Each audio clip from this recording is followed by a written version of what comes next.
All right, so we're knee deep into the season of the Viper.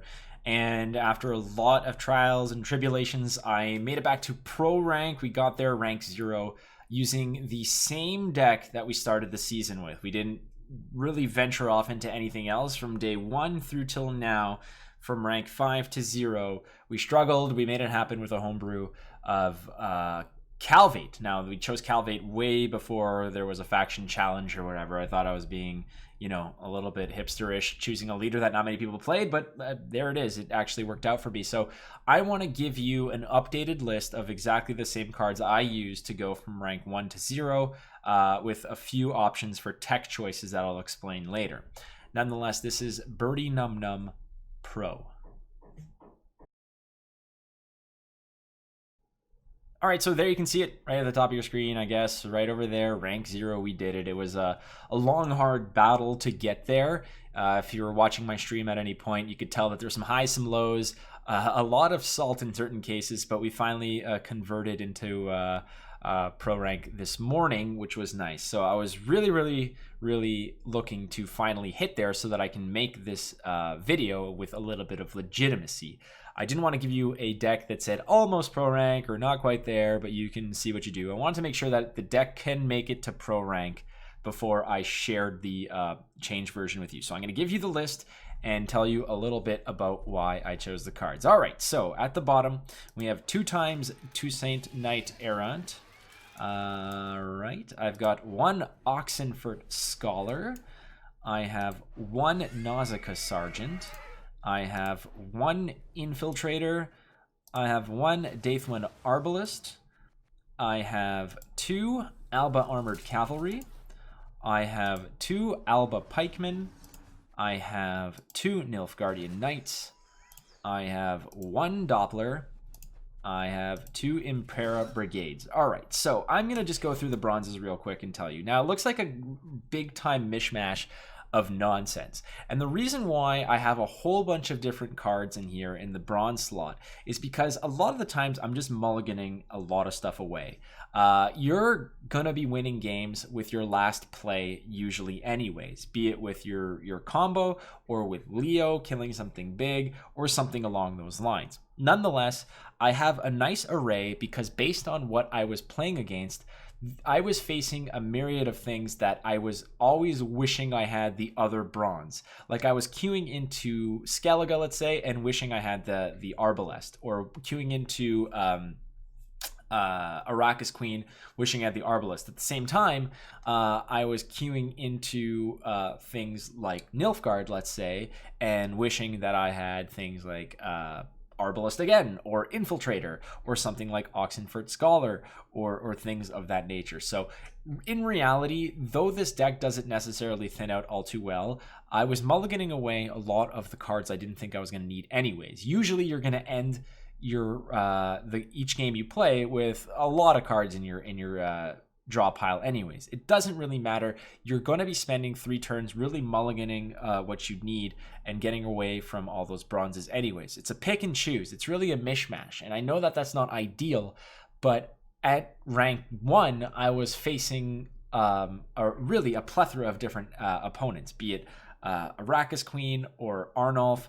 I was playing against a lot of Ardal. I was playing against Ethne. So I was really seeing a lot of different cards that I wasn't too keen on really honing down my bronze package to something real tight that really only targeted one. Trust me, if I was queuing into the same leader or 2 all the time, my bronze package would be a lot different than what it is. Nonetheless, there it is. This is what worked for me.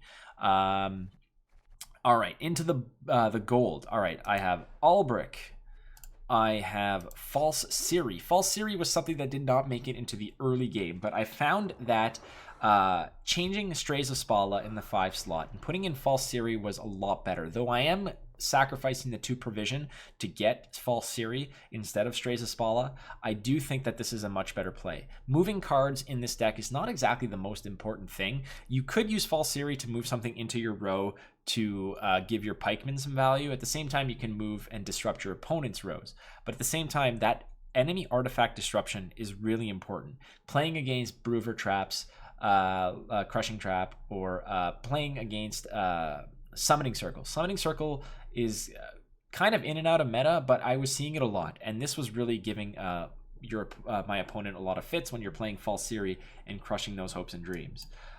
Moving on, I have a Sire, a standard staple in most, if not all, Nilfgaard decks. The target for a Sire will change. Obviously, you kind of want to go ahead and get Roach out of the deck as a 9-point tempo play, but that's not always the case. There are times where you will be playing round 1 where you will want to use something for tempo, something like let's say right here, like Leo. Leo is a card that in round 1 you can get you those wins when you need them. When you're playing against Skellige and those priests get really big, you can use your Leo to crush it, and then in round 2 or round 3, paired up with Albric, you play your Sire, put Leo back in the deck, play your Albric, and then Calveit the Leo for the big win. That is how I've won, but that is not the purpose of the deck. That is just one way out of many that you can win, but it's not your prime focus. All right, moving on. I have Artorius Vigo. Now, in the 9 slot, I was using other cards. I was using Shillard. I was using Artorius. I found that my biggest problem was always sacrificing round 1 and thus losing my last say privileges in round 3. Artorius Vigo has given me a little bit more breathing room to play early on and get some tempo. It's another card that isn't really doesn't factor into your win condition, but is an activator for Roach to get Roach out, to get tempo, possibly hitting your Doppler for a big play. Your Dopplers with Artorius Vigo, Artorius Vigo comes out, he hits his Assimilate, so he's 3. Your Doppler comes out as a 7 or 8 point card. That's an 11 or 12 point, or 10 or 11, possibly 12 point play just with Artorius Vigo. So he does get his money's worth. At the same time, if you do have your Impera Brigades in your deck and he duplicates an Impera Brigade, all your Imperas come out. So he has been a big help. Now, on the other hand, depending on what you're playing against, if you're playing against a Scoia'tael deck, I typically would always play Shillard instead. Shillard to me was a better card against Scoia'tael because of the fact that you are going to be nullifying either, say, Synthesis, you're going to be nullifying your opponent's beefed up Sheldon Skaggs, so it's going to be very meta dependent. I wasn't facing a lot of Scoia'tael. I was facing some, but I wasn't facing enough where Artorius Vigo in round 1 was worth less than Shillard in round 3. So if there was a massive influx of 30 to 40% Scoia'tael, I might think about changing that, but for now, Artorius Vigo worked for me. Now, obviously, Cleaver. Cleaver is your blue coin dream against your opponent. He's the red coin massacre. If you've got red coin, he is gonna crush your blue coin, your opponent's blue coin dreams. I know a lot of people shit on this card, but you have to play it. Your opponent's probably going to play it. You have to play it. He will lose some viability as you progress the round. If your opponent is playing around it on blue coin, playing low to the ground units, it's no big deal. You pick and choose your shots with the Cleaver, but if your opponent is brave enough to go ahead and drop a 4-point unit and then go ahead and factor in the tactical advantage, Cleaver just comes out with Roach as a 6-point dream, and then you're off to the races. So that is Cleaver. I've got Vivienne de Tabry. Obviously, you're going to have many opportunities to connect with her, but there is one magical target for her. And I will tell you about that later. Leo, we saw Swears. Again, Swears is great for tempo early round. You're going to find stuff to steal. It's a lot harder to steal units against a Skellige opponent, but you can find value with your Swears. Against Nilfgaard, usually you want to steal their Roach, so they don't have an Sire target for it, and they don't have a Vivienne target, and having 2 Roaches in your graveyard is usually better. But there you have it. Swears, and finally, Zoltan. Zoltan is your last play 20-plus point finishing combo. And the ideal way to do this is you want Zoltan in hand, and you want Vivienne de Tabry in your deck. What you do is you save your Albric for round 3. You drop them. You put your Vivienne on top. If you have last say, your last say is Zoltan on usually the front row, and you swipe their row, and then you play Vivian for 5 points out of the deck onto Zoltan for 15 points. So Vivian plus Zoltan equals 20 points, and then whatever you get with the boost or whatever you get with the swipe is just a cherry on top. This deck does come from behind very, very well. I want to say that there are opportunities to really pick and choose your shots with Zoltan. If you have a Sire in your hand and you're in round 1, do not be afraid to go ahead and use Vivian or use Zoltan so that you can put them back in your deck and draw them later. A Sire, a lot of people think that her only real use is to play Roach twice. Yeah, that's good. It's 9 points. It's fantastic, and it brings out Roach again for Vivian to hit. But a lot of the times, you're going to want other things. Sometimes Leo is a better option to have in your deck to pull out, and depends. You're going to have to pick and choose. You're going to see what the situation calls for, and that's how it goes. Now, basically, the general strategy for this is you're going to be mulliganing pretty hard to find Vivian or Zoltan, and one of the two plus Albric. You need those cards for round 3, and otherwise, Swears, Cleaver, Vigo, Leo, all these cards are just to assure that you get last say. These are cards that you want to have and are totally expendable in round 1 so that you can get that win. False Sire, etc., etc., etc. There's really a 3-card golden rule, which is Zoltan, Albric, and Vivian. Now, you obviously need Vivian or Zoltan in the deck. One of the two. Ideally, it's Vivian, so you're not losing points, but still, that's the way to do it.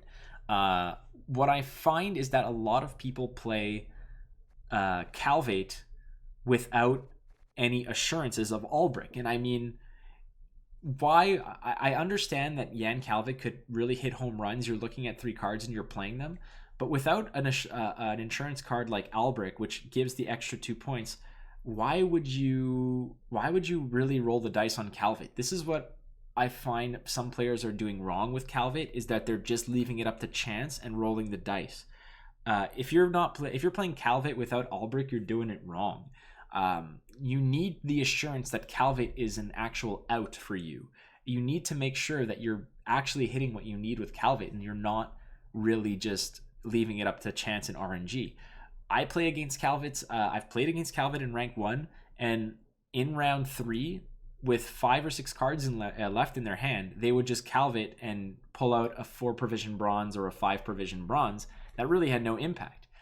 Meanwhile, myself playing Albric in round 3, I know that I'm getting Swears, or I know that I'm getting Leo, or I know that I'm getting Vivian when I play my Calveit. It's just that much better. So it's just kind of frightening that people are playing Calveit without Albric.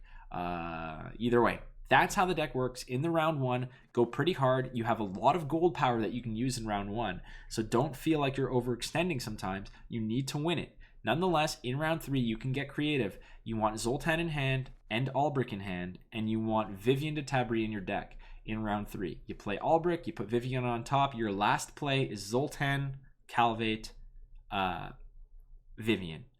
Tons of points, tons of reach. You got this.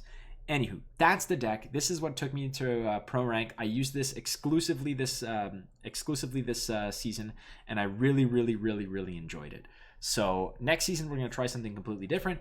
Either way, this is Birdy Num Num Pro. I still haven't figured out a better name for it. Regardless, hope that you enjoy it.